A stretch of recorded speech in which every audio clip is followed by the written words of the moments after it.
क्या आप किसी काम को करना चाहते हैं लेकिन कहीं ना कहीं स्टक फील करते हैं? क्या आप किसी काम को करना चाहते हैं लेकिन आपका मन नहीं करता है? ऐसा कभी आपके साथ होता है? अगर ऐसा होता है तो ये वीडियो आपके लिए है। यस, मेरा नाम संदीप जटौर है। मैं एक वेलनेस एंटरप्रेन्योर हूँ, मार्केटिंग एंड सेल्स ट्रेनर हूँ, डिजिटल बिजनेस मेंटर हूँ और माइंडसेट एंड लाइफस्टाइल कोच हूँ। आज जस्ट मैं मॉर्निंग रूटीन में एक्सरसाइज कर रहा था ट्रेडमिल पे, और तभी मेरी डॉटर मेरे साथ एक्सरसाइज कर रही थी। तो उसने पहले 20 मिनट ट्रेडमिल किया और आफ्टर देन वो क्रॉसिंग कर रही थी। तो तभी उसने कहा, पापा मेरा मन नहीं कर रहा है। तो मैं सोचने लगा, क्योंकि जब भी मैं एक्सरसाइज करता हूँ, मैं शावर लेता हूँ, जब भी मैं इस तरह का साइलेंट जोन पे होता हूँ, तो उस समय मैं उन चीज़ों के बारे में सोचता हूँ जो जनरली चीज़ें आसपास हो रही होती है, राइट। तो मैं सोचने लगा क्यों मन नहीं करता।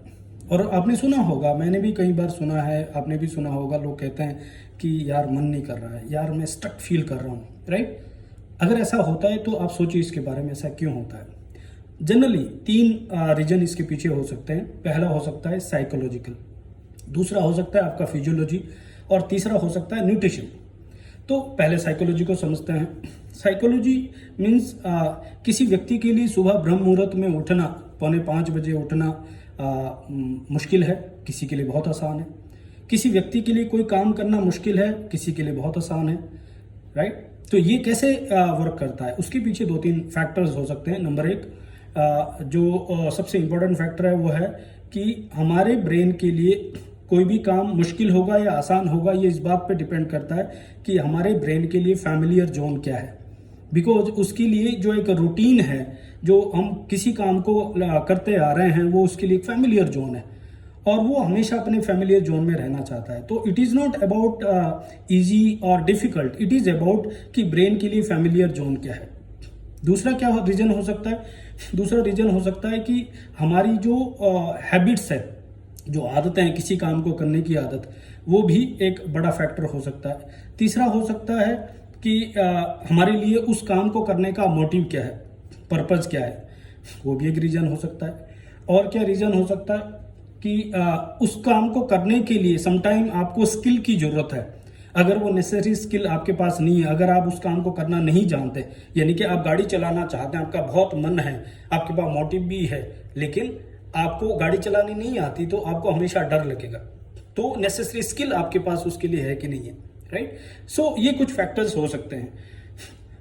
फिजियोलॉजिकली अगर देखें तो यस, अगर आपका ब्रेन में ऑक्सीजन सप्लाई प्रॉपर नहीं है, अगर आपका ब्लड फ्लो प्रॉपर नहीं है, अगर आपका एनर्जी फ्लो प्रॉपर नहीं है, राइट, तो डेफिनेटली आपके माइंड जो है आपका एक लेजीपन होगा, एक लथार्जिकपन होगा, उसको काम को करने की एक पावर आपके मन में नहीं होगी। और जैसा आपको पता है कि आप जो भी माइंड में सोचते हैं, आप देखते हैं कि समटाइम बॉडी या most of the time body उस तरीके से रिस्पॉन्ड करती है, राइट। सेम उल्टा भी होता है, यानी कि आप अपने फिजियोलॉजी के अंदर जैसा चेंज लाएंगे, आपका साइकोलॉजी उस तरीके से वर्क करना चालू करेगा। तो ब्रेन के थ्रू फिजियोलॉजी में चेंज लाना शायद एक नेचुरल फ्लो है, बट उसको हैक करना थोड़ा सा मुश्किल होगा। लेकिन अगर आप फिजियोलॉजी में चेंज लाते हैं तो डेफिनेटली आप साइकोलॉजी को हैक कर सकते हैं, और इस तरीके से आप अपना न्यूरल पाथवे भी चेंज कर सकते हैं, उसको अपने फेवर में ला सकते हैं। यानी कि अगर मैं सपोज ऐसे बैठा हूँ, किसी टेंशन में हूँ, और ज़्यादा मैं सोचने बैठा हूँ, ऐसे बैठा हूँ, तो क्या होगा, ये रिएक्शन से, ये एक्शन से आप क्या समझ रहे हैं कि यस, बंदे को कोई टेंशन होगी यार, कोई चिंता होगी, कोई सोच रहा होगा, राइट। अब टेंशन तो ऑलरेडी है और मैं उसी तरह का एक्शन कर रहा हूँ, तो मेरा ब्रेन और टेंशन के बारे में सोच रहा है।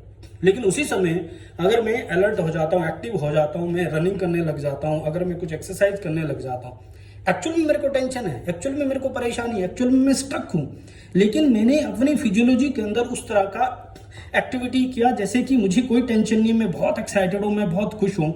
धीरे धीरे आप देखना चालू करोगे कि आपके ब्रेन के अंदर उस तरह के थॉट्स आने चालू हो जाएंगे जो आपको हैप्पी फील कराते हैं। इसको बोलते हैं हैक। आप अपने ब्रेन को हैक कर सकते हैं इस तरीके से, राइट। और इम्पोर्टेंट पॉइंट है कि अगर आपके ब्रेन को किसी काम को करने का एक रूटीन नहीं है, कोई काम ब्रेन के लिए ऐसा है जो नया काम है, और उस ब्रेन को उसके ऊपर डालने में चैलेंज हो रहा है, तो आपको ये समझना चाहिए कि यस, ये मेरे ब्रेन के लिए फैमिलियर जोन नहीं है, एक्सेप्ट इट। मुझे गाड़ी चलाना नहीं आता, मुझे ये पर्टिकुलर काम करना नहीं आता, ये मेरे ब्रेन के लिए नया है, तो करना क्या है, किसी भी नया काम को करने के लिए आपको कुछ समय तक उसको प्रैक्टिस करना है, जब तक वो उसके लिए फैमिलियर ना हो जाए। इसको भी बायोहैक बोलते हैं, इसको भी हैकिंग बोलते हैं। आप इससे अपने माइंड को हैक कर सकते हैं। और तीसरा जो फैक्टर है वो है न्यूट्रिशन। यस, अगर आप अपने बॉडी के लिए जो नेसेसरी न्यूट्रिशन चाहिए वो अगर प्रोवाइड नहीं कर रहे हैं, आप बेशक खूब खाना खा रहे हैं, लेकिन आपको पता होना चाहिए कि हर भोजन न्यूट्रिशन नहीं होता, लेकिन हर एक न्यूट्रिशन भोजन ही होता है। और इम्पोर्टेंट है, आपके लिए जो सूटेबल न्यूट्रिशन है वो आपको लेना चाहिए। आपको पता होना चाहिए कि आपकी बॉडी के लिए क्या सूटेबल है, आपकी बॉडी के लिए क्या सही है और क्या गलत है, क्या नहीं लेना चाहिए। इस तरीके से अगर आप अपनी फिजियोलॉजी, साइकोलॉजी, फिजियोलॉजी और न्यूट्रिशन में चेंज लाते हैं, यस, आप जो स्टक फील कर रहे हैं डेफिनेटली उसको आप ब्रेक कर सकते हैं।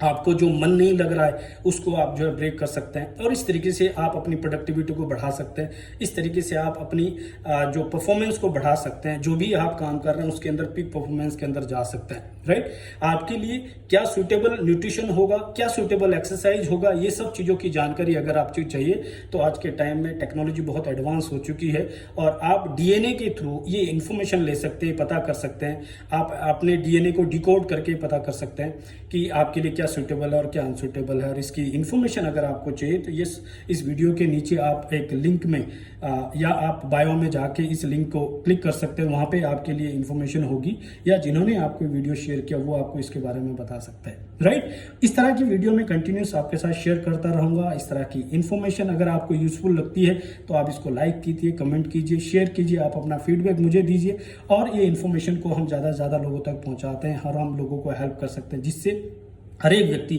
अपनी हेल्थ का चार्ज अपने हाथ में ले ले, अपनी बॉडी और माइंड का चार्ज अपने हाथ में ले ले, और वो जिस भी काम को कर रहा है उसके अंदर वो पीक परफॉर्मेंस में जाए, हाई प्रोडक्टिविटी लेके आए।